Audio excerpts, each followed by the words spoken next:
another episode of Who Let Them Moms Out. Woo, woo, woo, woo, woo. Okay, this is better. I skipped a bit there, but It's probably the delay, on the audio because we're reporting from two totally opposite parts of the world. see, that's the editing that he's gonna do. There you go. So this is the podcast where real motherhood meets real conversations, and all topics are on topics and no judgment is allowed because we're all doing the best that we can. So if you are interested in taking part in conversations that are absolutely normal, real motherhood topics without the judgment, welcome. You've come to the right place. Today we're going to be talking about handling food with our children without making a negative connection. And I don't know if any of you can relate to this, but both of us come from backgrounds that are totally different to how we're raising our children, whether it's geographic backgrounds, cultural backgrounds, etc. And also the world is changing a lot. We're obviously learning a lot about food and our bodies and how we work that I don't think our parents knew back in the day. And so we're all trying to make better choices. But I think that the danger here comes from making better choices that are aligned with restrictions and decisions for our children that may end up being wrong in the future, because everything our parents have done with and for us was obviously thinking it was the right decision, right? Like people believed like butter gave you cancer, milk back gave you then, cancer, and then it changes. Back then was the bee's knees. It was it was what the information they had. That was right. And that's right. what we have to accept. Unfortunately, Exactly. We've moved forward. We've evolved. Exactly. So we're going to do a little bit different of an episode this time around. We're going to do a couple of questions. So I'm going to ask you the first questions I have for you, which is, what's the most frustrating thing for you around food and your toddler? Well, it's the pickiness of it. I think, because it is really the pickiness of it. He's a very good eater. But he does love the good snack, and he loves to play these days he does this, like he pulls a face and puts his hand on his belly and goes, "I'm hungry." And it's like, how can you even like say no to that? He's like, I'm hungry. And he wants a cake, or he wants like olives and like a little snack before dinner. But I've had to, it was one of the things that I had to learn to, like, be more careful with the snacking and but yeah, it's definitely the pickiness of it. And now he goes, "Me no eat that." When he sees something that when we're preparing the meal and he's something that he's like not sure about, he's like, "Me no eat that." Wow. Hey, listen, it's valid. Like we all feel that way about certain things. For me, yeah, it's true though. Yeah, like it's funny because we have all these standards because we're the one that have to deal with it. But in reality, when you really break it down, it's like, well, we're all like that. When you go to a restaurant, there are some things that are not appealing to you, even if you eat them on a regular. I am picky as hell. You are picky. Yeah, that's why I get triggered, I think, by it, is because my parents were very triggered by my pickiness. So I'm triggered by my toddler being picky as well, which I always just tell myself, to calm down and, it's fine, let it go. It's fine. It's food. A taste of your own medicine. I love it. Yeah, I know. A little so bit. for me, the most frustrating thing about food is currently that she can't stand sick. She cannot sit still to eat. Like she just like roams and dances and sings and I have to chase, and it's like we started baby-led weaning with the purpose of she's going to be an independent eater. And I'm so proud of myself. Alaska is a fantastic eater. She eats everything. Like, she gives me almost no trouble for food. But lately, it's like she needs to perform and break dance and pet the cat and go outside and bathe in the rain and all of that whilst the meal is happening. And so I find myself like feeding her out of my own triggers, right? So I'm feeding her because I want her to eat. Like I have a time frame that I want this meal to happen. And so I find myself not being able to let go of the expectation of how much she should eat and when she should eat and what part of the plate she should eat, right? And I think that comes from the societal expectation, right? And judgment of who's a good eater, who isn't, whether your child is being like nourished. Because I think that's a fear for most parents, right? For most of us, it's like we know that if she doesn't have a meal, nobody's gonna die.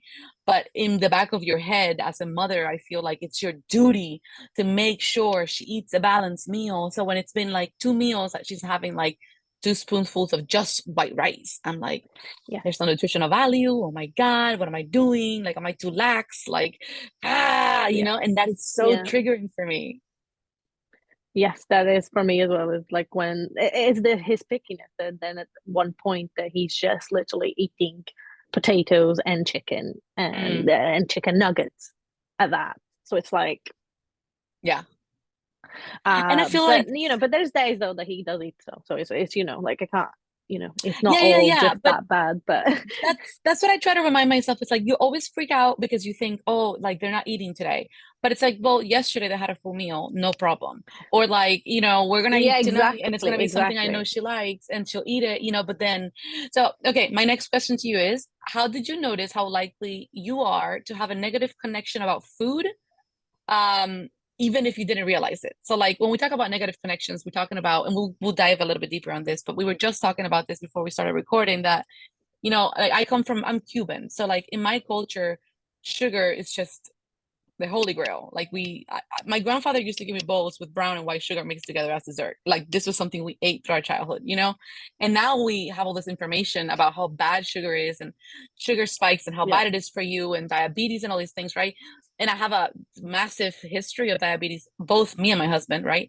On our families. My husband's Mexican. So again, another Latino culture that's super big on sugar.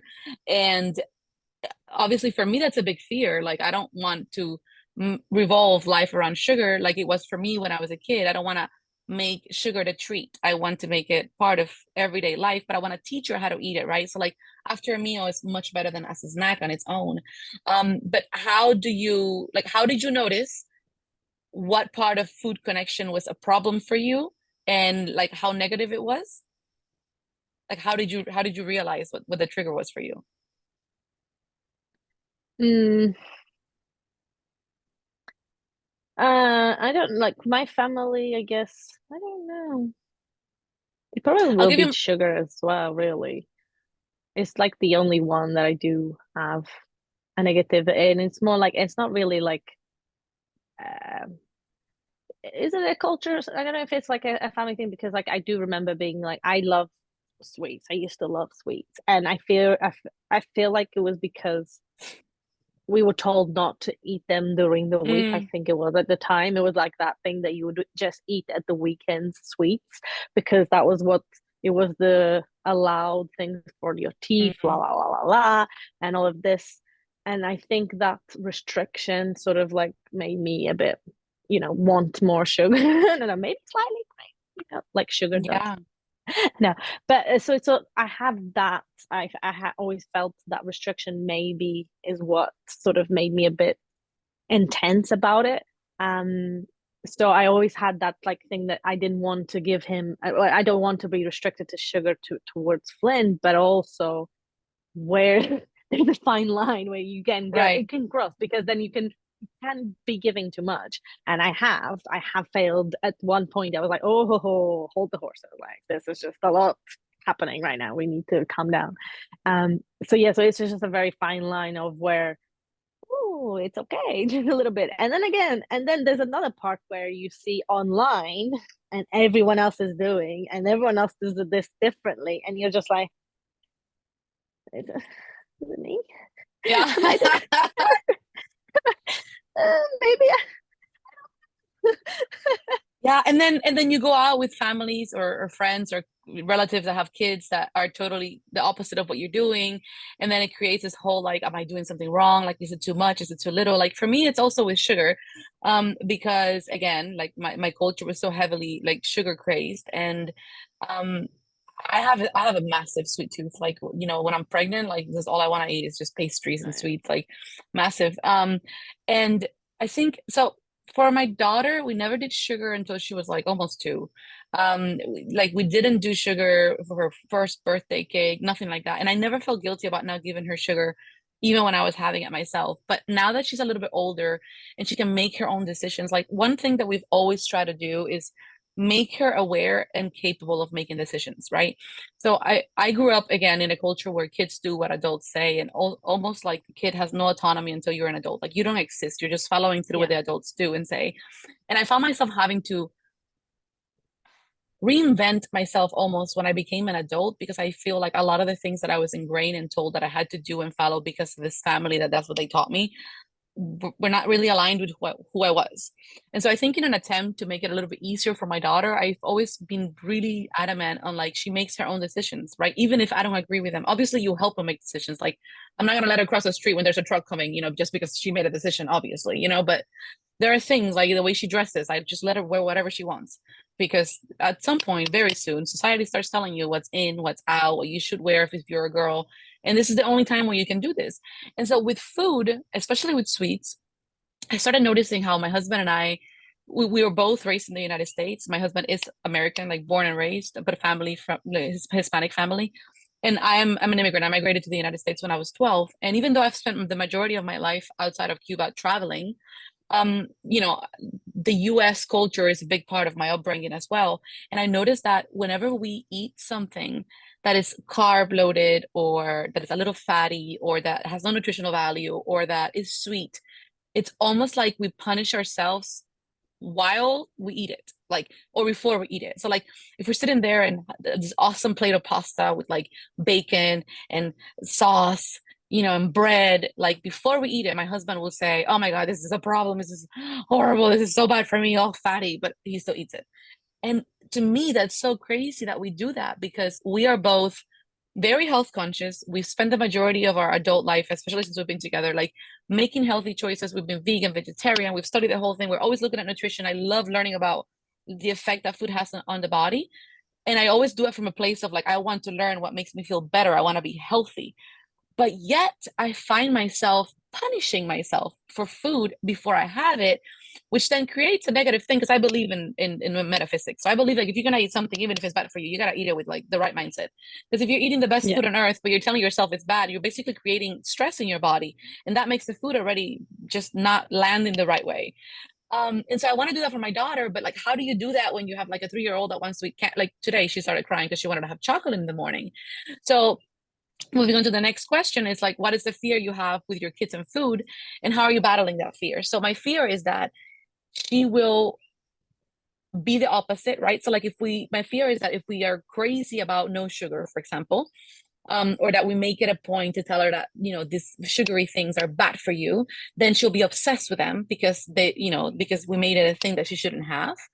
And so instead, right? Yeah. And so instead, what I do is I try to teach her what I know is better for consuming these foods, right? So, like, for example, when she wakes up in the morning and she wants a piece of chocolate, it's like, well, we don't eat chocolate in the morning. If you want to, I can give you a glass of Yeah. milk, I can make you some eggs. And then after, your morning snack, after you have some protein, you can have your chocolate, right? So I never say Yeah. Yeah. no, chocolate is bad or sweets are bad.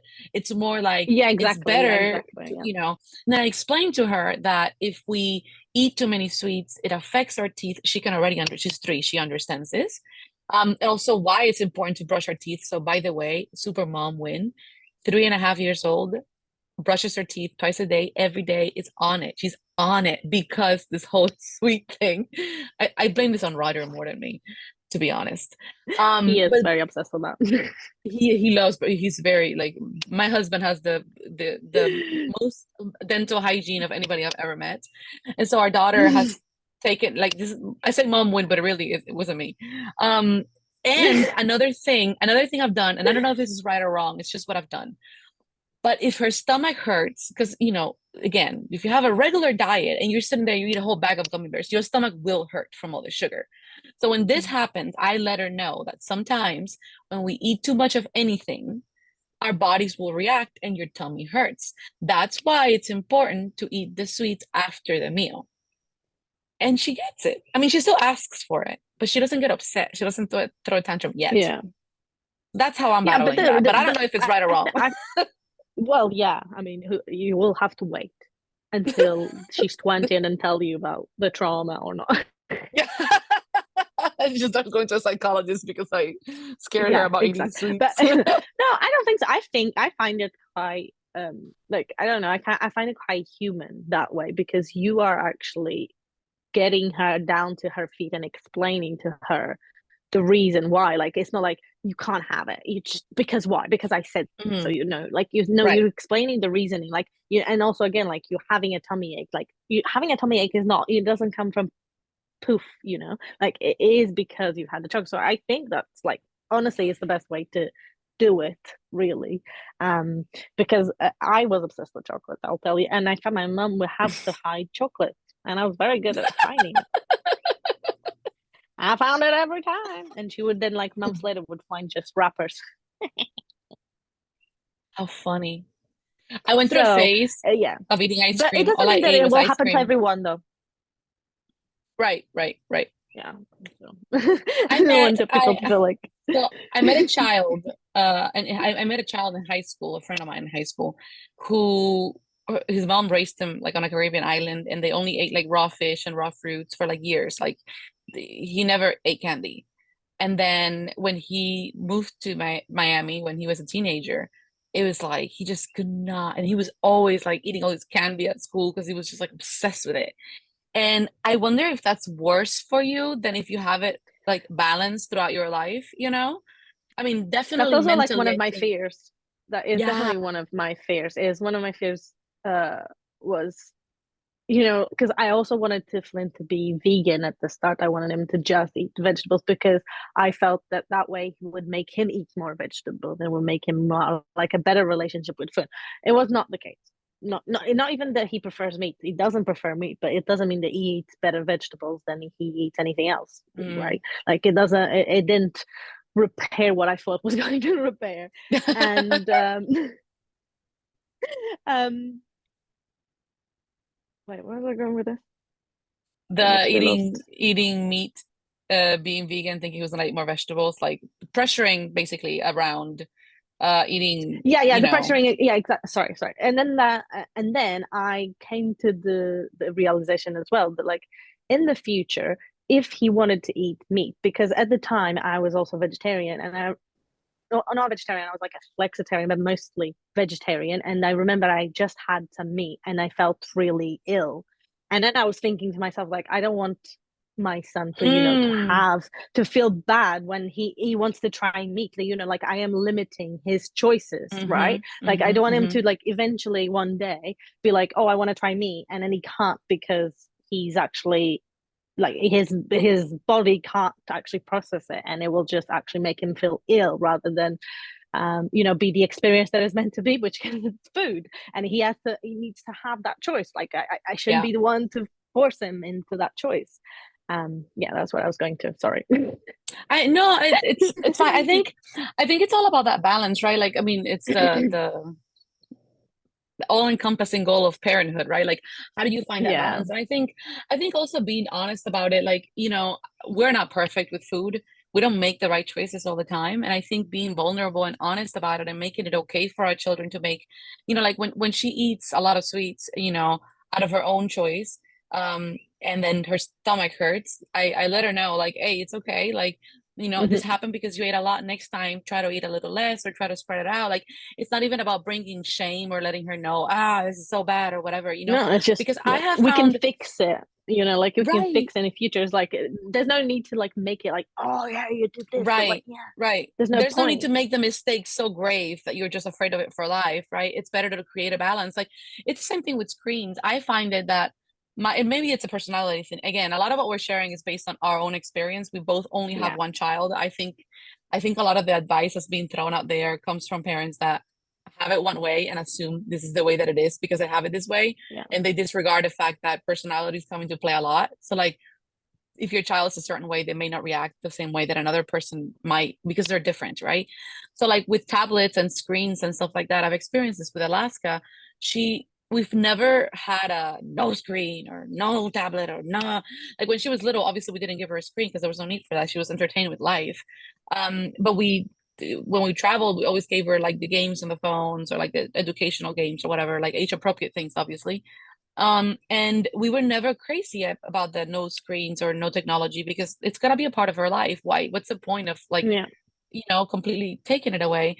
And I find that now she's 3.5 and she likes to watch TV, but if there's anything happening, TV is like gone. She doesn't care about it. Or the same thing with the tablet. She asks for it, but if it's not available, she doesn't, it's not a big deal. It's not, but I find that when you make it like such a thing, like you can only watch TV on the weekends, or we only do this, only candy on the weekends, then it becomes this thing that they want, like the reward. And so you make the bad thing into the good thing that they're looking forward to Yeah. because they can only have it so many times. And so with Halloween candy, actually this year's the first year that she had Halloween candy. And I mean, obviously we were eating most of it at night when she was already going to bed. But during the Classic. day, I would just tell her you get four candies and you can do two in the morning and two in the afternoon. That way your tummy doesn't hurt. So after your breakfast, you can have one or two pieces of candy, and then you can have lunch, and then you can have two more pieces of candy. And that's it, because otherwise, your stomach hurts, you don't want to eat them all, blah, blah, blah, blah, blah. And she was surprisingly okay with this. I was baffled. Like, never did we have a fight about candy. Never did we have an Yeah. argument. No tantrums. And again, I'm not saying this is that I have a solution for all parents. This is probably just how her personality is. Um, but I just think in general with food, it's so important to notice our own patterns, right? With our own fears with food, so we don't pass that along to our kids, and to be really Yeah. careful on how we portray foods. Because I've also been in the position of like, I'm vegan. This is the best thing, the best way to eat. And then Yeah. 2 years later, I find out that's actually the worst diet you can have. And oh my God, you should be eating bone broth and all these things. And now I'm like, I'm It just basically like, changes. I find your life also changes. It's like wherever you are in life, it will be different, and you'll be in a different part of your life, and things that will matter to you will be different than 10 years ago. That's and a your hundred and your percent needs, your sure. needs are different as Exactly. Yeah. well. Like, Your body will need yeah, different things. Everything yeah. will be different. But that actually reminded me of one of the fears that we are like that one of the things that I'm battling right now as well with food is the finishing everything, because that's a big thing Oh, in yes. my culture, because food was not a thing. It was like they would have to, they starved most of the days in my family. So, not finishing a meal is very Mm-hmm. disrespectful in my family. And also small plates are very disrespectful too. And that was a big thing because I eat considerably so much less than my family, like so much less compared to them. And I was never like every dinner was a fight for me to finish my meal because I was full and Mm-hmm. they wouldn't understand it because for them he was like, what? No, we ate the same amount and you can't be full because you have to have the same amount. And but again, it was that thing of, starvation that they passed. And it's something that with Flynn as well. Like we try to be like, sometimes it's like, oh yeah, come on, you have to finish. And then we think about like, no, you don't have to finish. You have to eat. You have to eat until you're full, like changing the wording of what we're saying to be like, you don't have Yeah. to finish That's because you that's don't a have to like struggle. That's a struggle for me too. And I think it comes from, again, this cultural belief that children don't have the ability to make decisions for themselves. I was yeah, force yeah. fed my entire childhood. Things that I didn't want to eat, at times that I didn't want to eat. And for me, it's a big trigger and also a big lesson that I'm still working on. A lot of our meals end up in fights because I'm like, you need to eat. Why are you prancing and dancing? And just eat, eat, eat, and finish your plate. And lately, as of the past 2 weeks, I've actually like made a vow to myself, like, no more, no more. Yeah. If she's done eating after 2 bites, she's done eating after 2 bites. And later on, she's gonna ask me for a snack, and that's when I can repair. That's when I can say no snacking because we have your meal. I can bring down your plate again, and you can finish your meal or whatever it is, right? Um, but I think it's really important to learn or to unlearn, right? These generational passed Yeah. downs, weird techniques that like a child needs to be force fed, or because at the end of the day all it does is create this negative connotation around food that ends up hurting them more than helping them. Like, nobody ever learned to love food or to finish a plate because they were force fed. Nobody Yeah. in the history of the Yeah. world ever learned how to eat because they were And, force fed. and one thing that also we need to accept that like even though like things worked out back in the day, doesn't mean that they still work now, and doesn't mean that didn't Exactly. create trauma, and it doesn't mean that it was not bad in the end. Like you got that child fed, but doesn't mean that it didn't create a bad relationship with food. So we can't, like, people that have had children back in the day like keep saying, oh yeah, but I did it anyway, and you Mm. survived and things like that. But that's not how that's not the goal. That's Yeah, you not the goal. Is not to survived, but at create what another cost? traumatic child. Yeah, Exactly. exactly. Like, so I feel like we fail to accept our own failures. If you're watching the video, this thing is doing a thing where I guess she went like thumbs up and it just created a little emoji of thumbs up. I agree with this so much. I actually just to wrap this up, like I've noticed the whole food thing, and I noticed a couple weeks ago is when it actually clicked that I was like, dude, we're serving her this massive plate of food. She is this big, like she cannot possibly eat all this food. We're just like feeding her all this food, like she doesn't need this much food.